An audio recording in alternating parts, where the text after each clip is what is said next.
All right, we hope we can get this going. So it's been a struggle today. The enemy don't want this bill to go down. That's what's going on right now. The enemy don't want this bill to go on. Told y'all, man, getting attacked by different forces.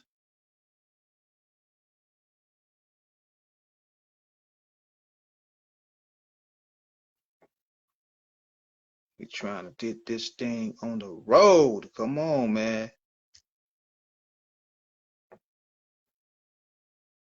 See, we got it here. Let's get it. Let's get it. Let's get it. Let's hope this work right here. There we go. That's so much better. Damn it. Ain't be frustrating, man. What's up? How you doing, love? How's everything going with you? Everything's great. You so handsome. I didn't know you look so young. Okay. That's where the Pretty Ricky come from. I'm like, who is Pretty Ricky? You know, I don't know you. But hey, I man. Pretty Ricky. Hey, that's not. Hey, that you gotta use like 4 or 5 different names in this metaverse because I don't want to put all my stake into one name because you never know, they might try to shut you down or they find some ways to shut you down. So I had to create 4 or 5 different names off the top. What? You gonna have to tell me about that metaverse one day. I know it's probably a long conversation, but I want to welcome you to Diva TV Magazine. I'm so excited to have my DJ of the week. That's right. Off the Cuff Radio. Off the Cuff Radio. I also want to add on to I'm representing Screwball Radio. I got the Madman Entertainment hat. We do that show with my boys on from the East Coast, Black Poet and Comet. We live every Saturday night. So y'all checking in. Real dope hip hop, real good discussions. We representing that brand heavy. So follow my man Comet at Comet 5000 and get this hat right here, Badman Entertainment. Just thought I'd put that out there. That's what's up. I want to ask you a question. Mm-hmm. Tell me, like, when you was coming up, did you always know you wanted to be a DJ? Did you always love music? Honestly, I'm not a DJ, but more so a music curator because, you know, I go back to my journalist background. I started writing in 1999 and 2000. And then my work started getting out there online. And then these labels, I had these labels, they hit me up. They was like, hey, we'll pay you if you review some of our artists' music. I guess they trusted my ear. So I used to write reviews, you know, testing my journalistic out there because I used to take up creative writing in school. And plus, you remember the magazines that used to come out at the time, Double XL and The Source and all that. I want to pretty much, you know, build my own magazine lane because I always had a creative vision for being a writer because, you know, it's not really a lot of us being represented in that field. So I went ahead working with this label. They used to send me checks in the mail just for writing reviews for their artists. And I was like, okay, they trust my ear pretty good. They trust my ear pretty good. So I just went ahead and developed that. Then I started getting into blogging. I started anything that was moving within online. I wanted to be a part of that because that was the future. So how did you get into the radio industry? How did you end up with Off the Cuff Radio?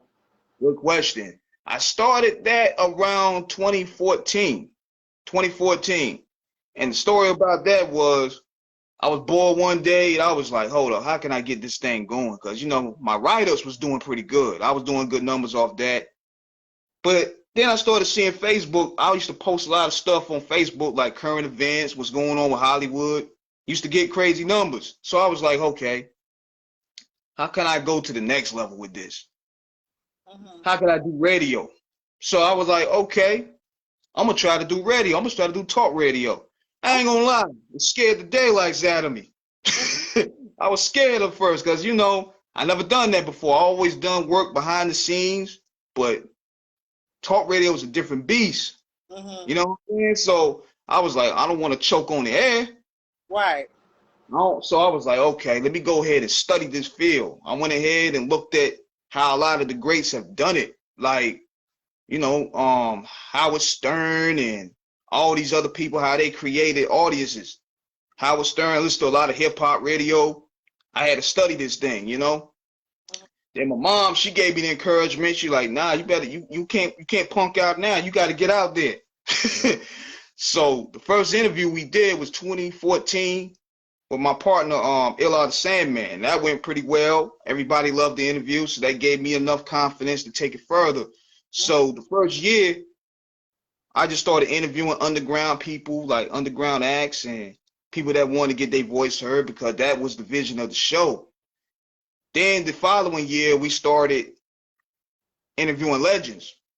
Like the first legend that reached out to me was Big Prodigy from South Central Cartel, and that gave us a good look out to the West Coast. So that started that relationship. Then I met up with Fleetwood. Big shout out to him for, you know, he brought us together. Brought us together, Fleetwood. That's my boy, yeah. Yeah, Fleetwood, he connected with us through a mutual friend, and he helped me a whole lot in getting a lot of guests together. So just by meeting new people, and that helped this thing grow. Then I also had co-hosts like T-Max. He helps me on Friday nights. Illa the Sandman, that was my host from 2014, 2015. He still hosts shows with us from time to time. Miss Chinchilla, she from Texas. Who else am I forgetting? I had a lot of people. Sage McKenzie, whole lot of people that helped me in this journey. I don't want to forget. That's what's up. I like that. I like that. So what is it that you want to accomplish now? You've been doing so many different things. You've been doing writing, blogging, radio. Have you ever thought about, and then I see that we on a TV channel, your Instagram is TV. So you basically do a lot of stuff like me. That's why I was telling you earlier, we need to come together, because I have some connections too where we can help you with your magazine, help you with your TV, help you with, so we all come together. But that's another reason why I wanted to have you on my show, because I wanted other people to be inspired to go after their dreams.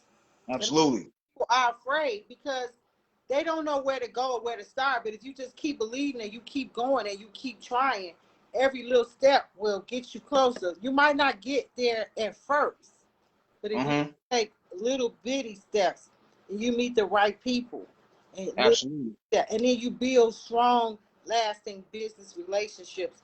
So when you really need somebody, or when it's time for you to really do what you have to do, you have the support system already. Absolutely. Absolutely. And we got to let people know that this thing ain't easy. Like, we had our it's a lot of, it's a lot of sleepless nights, getting ready. Then for a man, okay, y'all just throw y'all stuff on. For women, we got to have our hair done, nails done. You look down upon, they look down on you if you come on the carpet and you ain't got your stuff together. They just don't understand what it's like to be in the media when some of your blood is African American, because you know we all mixed with something, you know. And I want to bring you back on my show again, and I want to thank you so much for being a guest. But I want to ask you this. I ain't trying to get controversial and stuff, but hey, I'm open book. I know. I just want to ask you something. Sure. All right. So, what's your opinion, you know what I'm saying, about all the controversy that's going on with Ye right now? You know, I'm not really into rap. I'm a journalist, and I only like stories when I hear stuff going on, but I don't know the whole thing. But what I'm hearing is that he's saying different things about how the Jewish people own all of the mainly entertainment business, and how a lot of our black people got upset with him because he had the White Lives Matter jacket on at the Fashion Week. Now, my thing is this. I love everybody. And yes, our people went through over 400 years of slavery. Yes, they raped our ancestors. They hung our ancestors. They cut their toes off. They strangled them. They mistreated them, lied on them, and all that. That was 400 years ago. We can't change that. We can, of course, our ancestors suffered for where we at today. Right. And I'm not a racist. I feel like all lives matter. So can you tell me, Pretty Ricky, why is everybody upset about the Black Lives Matter thing? Because all lives matter. Asian lives matter. White lives matter. Black lives matter. Everybody lives matter. So why is the society or our black people upset at Kanye because he put a White Lives Matter shirt? Okay, he could have put a Black Lives Matter shirt Tuesday. It could have been a White Lives Matter shirt Wednesday. It could, you know what I'm saying? Asian lives matter on Monday. Why is this such a big thing about this White Lives Matter, Black Lives Matter thing? What you think your opinion is about it? Well, people, they don't really look at things they look at things at a straight view. They don't look at things and pretty much analyze the whole room first. See, I knew when I seen it, I was like, okay, he's either doing this for a reason. Like, he's either doing it for attention, he's either doing it to make a statement, he's doing it because, you know, he loves shot value. You know, that's been a part of his brand for about his whole career. Like, that's a part of it. So it go ahead. You say he loves shot value. Absolutely. I mean, you know, it brings attention. What's shot value? Like, as in, you know, doing something crazy to bring people attention. Like, he'll do that. Like, he's that type of person. But with this here, I was like, I'm trying to figure out what is he trying to say, because he's kind of like an abstract artist. Abstract people think in different ways. Like, if you brain, he call him ostentatious. Yeah. See, with me, now with somebody like me wearing that, they'll look at me like I'm crazy. They'll look at me like, but they look at me like he's crazy. But that's a part of his gimmick. That's a part of his image. He's pretty smart with that. But see, I think what it is with black people, it plays on our emotions. See, people, we're very emotional on that thing too. So much. And then, not to make it no better, pretty Ricky, but even with the Black Lives Matter movement, you know, it was the lady was giving her brother millions of dollars. The reporter showed up at her house. I mean, out of all the big black movements, why in the hell did the lady have to be a scam? It just give people leeway to talk about our people. To say, look, the one black coalition they did have, we find out that it was a scam. Allegedly. It was a shame to me, because I think that's where a lot of people's Voltron that's been on Ye is for, because he's not really riding with the Democrat Party, so to speak. So what it is, they're pretty much they mainly coming down on him because of the stuff he said in the past, like, you know, endorsing Trump and stuff like that. That's mainly where it's all coming from. But I look at it from an angle where, okay, he has a point about that, because if these people supposed to be saying for Black Lives Matter, why are you scamming the people? Because right now, we need you right now. Like, this Black Lives Matter, like, we need you right now. When it first came out, I heard that it was owned by Caucasian people. But my thing is this, okay, so if Jewish is over all of the industry or whatever, if that's what they did, how can we control that? They already took over. They already came up with the plan. The best thing to do is try to all get along and break that. Try to break the mold. Or like they say, the Jewish have their own secret society where they decide who can make it, who gets cut off. I don't know if that's the Illuminati or what's going on. I love everybody. I'll date any nationality. That's why I just did not understand what exactly everybody's upset with. But of course, you know, when you speak against the grain and things like that, they can come for your head. So like, oh, okay, so I'm kind of afraid for Kanye. You know, he said. See what it is too. It's when you got all these publications coming after him. That's basically their bosses telling them to say that. Just like with you had Charlemagne in there, and I could tell pretty much when their bosses is feeding them a script. Like, anytime when black people is coming out the grate and they saying what they say, it's like, okay, their bosses in the room. Like, okay, you tell him to say it like this. Because deep inside, they the one to cut the checks. I mean, there's no mystery at all. But they figured, man, we got to get Ye out the paint now, because, you know, he's pretty much revealing a lot of closed doors. Right, he revealing a lot of stuff, and I mean, if you think about some stuff he's saying, it kind of adds up. But I'm not a biased person. I'm not racist or biased. I'm just saying some of the stuff add up. But hey, I'm just a regular black chick with my own dream. It ain't like I can, you know, go against anything. And sometimes make it, you got to either go along with it so you could get your check and have a peaceful career, or you could go the Monique way, go against the grain. They're going to put you on ice for 8 to 10 years, then she came back on top. But look how much she has. Yes, you got to have your money together. And it's being that he has money. It's easier to get along with everybody or go against the grain, because sometimes you just don't know what kind of danger you're putting yourself into. I mean, Ye is arguing with Puffy. He's arguing with Mercedes. He's arguing. Well, I saw him with Elon Musk the other day. I just don't know. But I really do believe Ye got the power to do whatever he wants. He can build his own world, his own university. Exactly. He don't need nobody. He got enough money to do whatever he wants to do. But I feel like I feel sorry for Ye, and I'm concerned for Ye.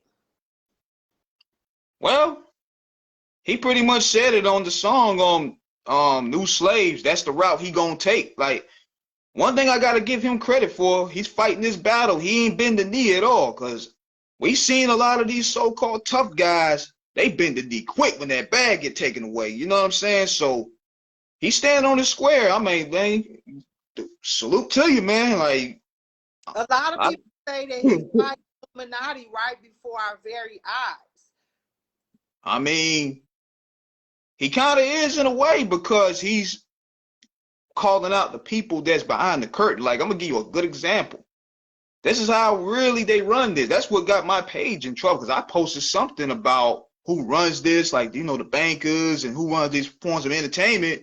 Next thing you know, they sit my shit down for hate speech for 24 hours. Yeah, it's that funky.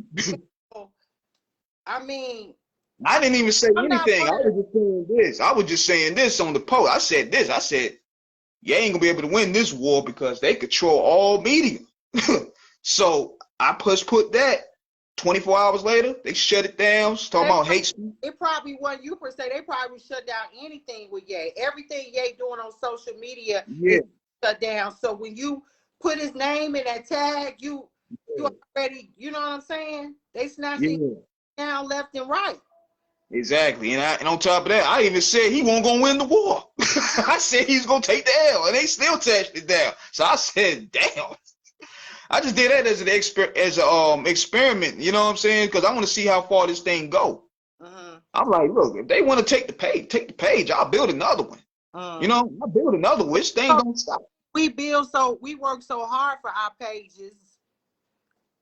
You know, like me, I'm a TV reporter, and I pay for those programs to show real people to be on there, and you know, for the real followers, I pay for that shit. So if I'm paying for my promotions for you to see my videos and for you to give me followers and likes, I don't want to wake up and my shit is gone. That's true. You know, now see, I do that. See, I was smart. For my stuff. I got like what? See, I was smart. I was smart though, because I went ahead and I did it on a page I ain't really care for. Now I wasn't gonna do it on my main page. I was like, nah. I ain't riding with Ye like that, nigga. You ain't. If they shut my page down, you gonna send me 10 million to get it back? I just did that like, you know, one of my backup pages just to see where the experiment was gonna go. He was telling the truth. So they run with his name? You had tag Ye name? No. You ain't even. You just put his name in the title line, and they said. I just said Ye. I just said YE. I just said he wasn't gonna win this war. I said the nigga was gonna win. He was gonna lose. I just did that in a way just to see how far this thing is, how deep this thing is. So they went ahead, took it down. I got the page back up. No big deal, but still. Well, I definitely fighting this war up on that and see what's going on. And I definitely want to schedule some more interviews with you on your mind. And I want to thank you so much for being a beautiful, humble guest on Diva TV Magazine. Now, for those who's watching my show and they want to get on your show, they want to do business with you, how can they reach you? How could they get a hold of you? Well, put it this way. You can follow me right here, Eric Massenberg. That's my government name for those who looking. Instagram at King_Eric_Productions. Okay. Off the Cuff Radio. Just type in Off the Cuff Radio. That's gonna pop up. I seen a couple of Off the Cuff radios though. So what? Yours the one with the red and black and the symbols? With the logo, with the red, black, and white logo. That's me. Yeah. Okay. Yeah. And then if you want to email me, KingEric276@gmail.com. I'm not Hollywood yet. I answer all emails. Okay. And that's awesome. And I want to thank you so much for being a guest on Diva TV. And I want everyone to check out my website at www.divatvmagazine.com. We on Roku, we on Apple TV, so you can check out my boy Off the Cuff Radio. And what I always say, don't watch me on Diva TV with your girl, ladies, on Diva TV Magazine. See y'all later. Always.